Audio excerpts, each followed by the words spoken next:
O le taimi la le nei lo tau veina lo fo le tunu e ta ua tele le tatou fesota inga babala nata nei. Mai le tatou urua i whailo inga na tatou whailo i le urua i aso o le tatou whailo inga whaal tusi tala fo i sa o whatatia i lava la fu o le tatou vana nofo mal vata puia. E tatala lo ua vanoa i so se mataupu. Mai tau te whaasoa fo i le vanoa i so se mataupu. Paulava leo la ua ungani atu.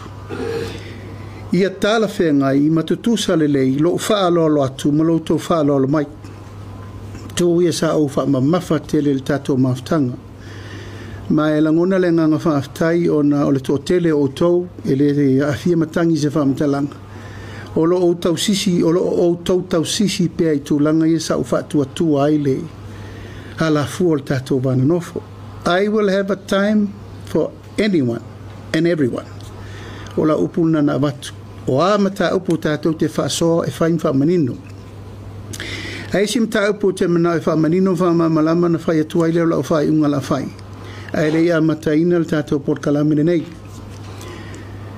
E a mata tātou por kalame ina o ftoa urwhale mai nei le tātou uruai por kalame a o tau veinga le tunu. Sa o tapu ina le newspaper observer e toi au waisa whaataltel noanga lava. Wana i mafuanga. Mafuanga ono le tele o tustu singa. Ma tele o whamatalanga sa iei le teimi ai o tele i sau whaile no whone. O ni ta whamatalanga ma tustu singa e le moni ma se.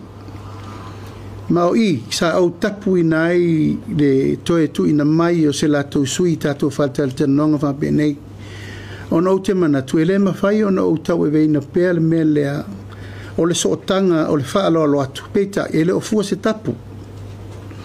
O le tele o taimi lea na whaatulai me mta upu nei.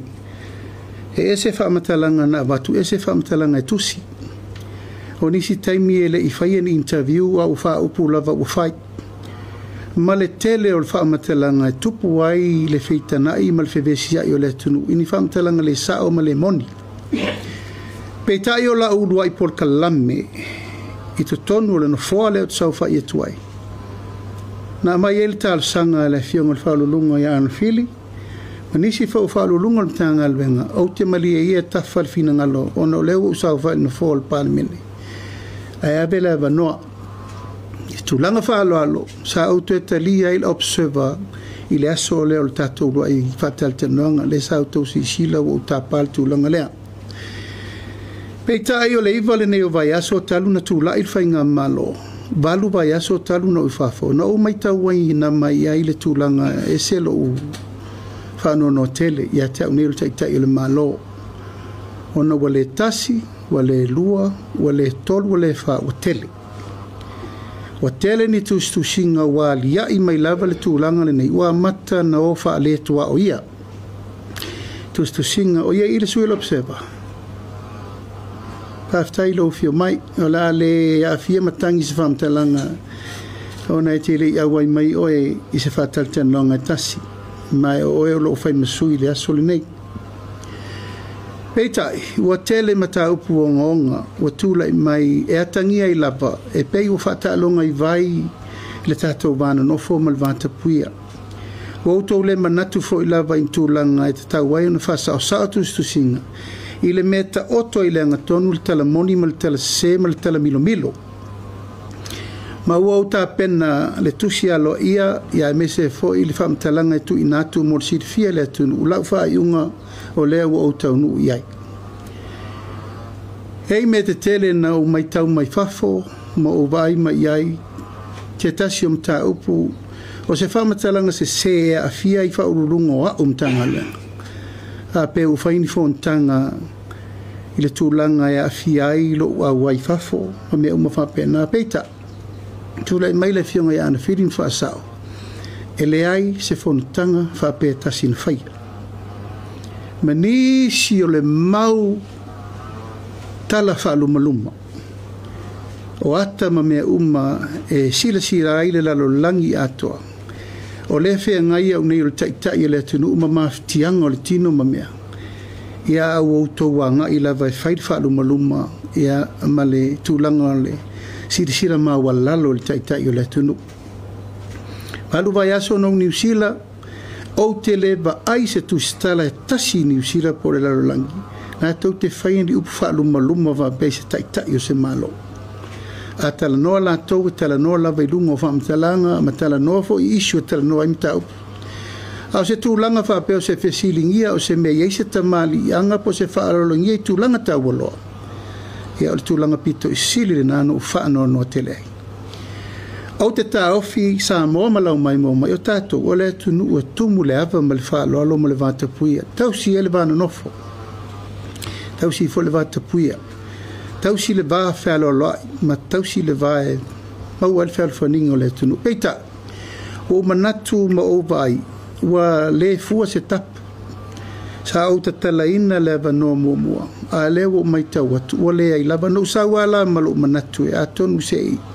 Taulu aulu ia to ainu le lei. E peita, se fulu minute talu no taunu ilo fale fa taunu mai. Ia e to so sofa tu fo ile taunu spepa lava. O atu ai te tonu atu I tonu lo fanua. Ua faili fina unga mali leo.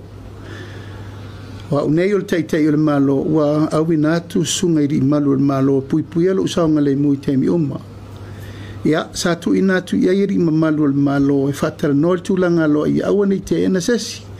O mai nei le ofisa, o le whato asfuru minute talu no taunu, o le tau whaile lotu, tau whaile loa imsi au whanau. Palu vai aso talu no o esemele tunu. Peita, o vai atu whai whinaunga.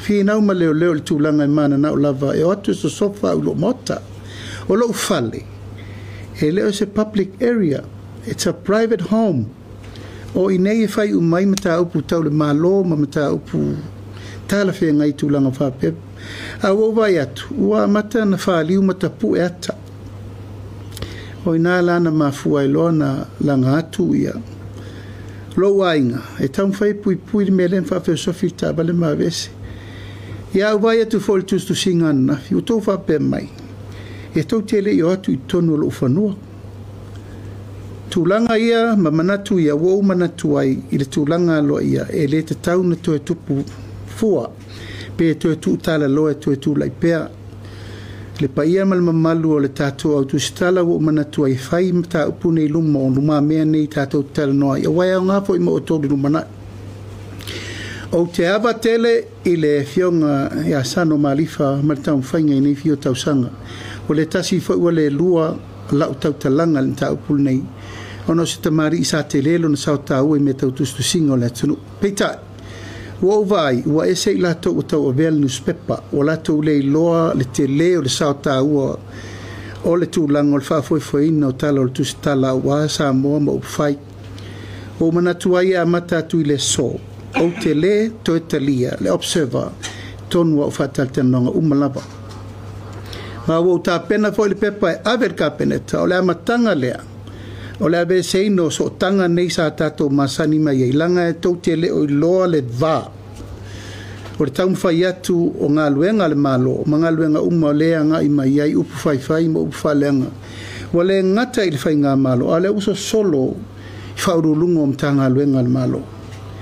Ma wo manatuai e whaila u whai unga a mata atu I le so o te le to e talia le newspaper o le observer I sa u whaatal tanonga tasi a nga ia tunei mo le lumanai sa ia fua se tapu e le ia se nuu e popea a wata tau na whaini tūlanga o aia inga whapenei a whai e le whaalolo mai u ou le whaalolo tu foi o ne le na o au e a fia o au le utau o beina le tunu mai wo manatu e whaasisila lo iai a le amataina le tātou porkala melasol nei whamalulu atu ia te oio le wae o mai e whai o e masui o le observer le so ia ua le tu e talia le tonu spepa I tonu le tātou sau whainga le nei whapena fo le tāpenango lau pepa la watu le kāpena te whapena fo I ona tapu lo tōtou e fsiringi o se minsta tasi wa wale tasi wale lua upu matala whapenei e tele ai le malama le mau tonu le tunu talu tau tustu singa e o mai le so tau tele I whaala lalo le malo e ala le se tele le ana whai I le aio se fono fono e anga fili ma pesta ma sui pandemia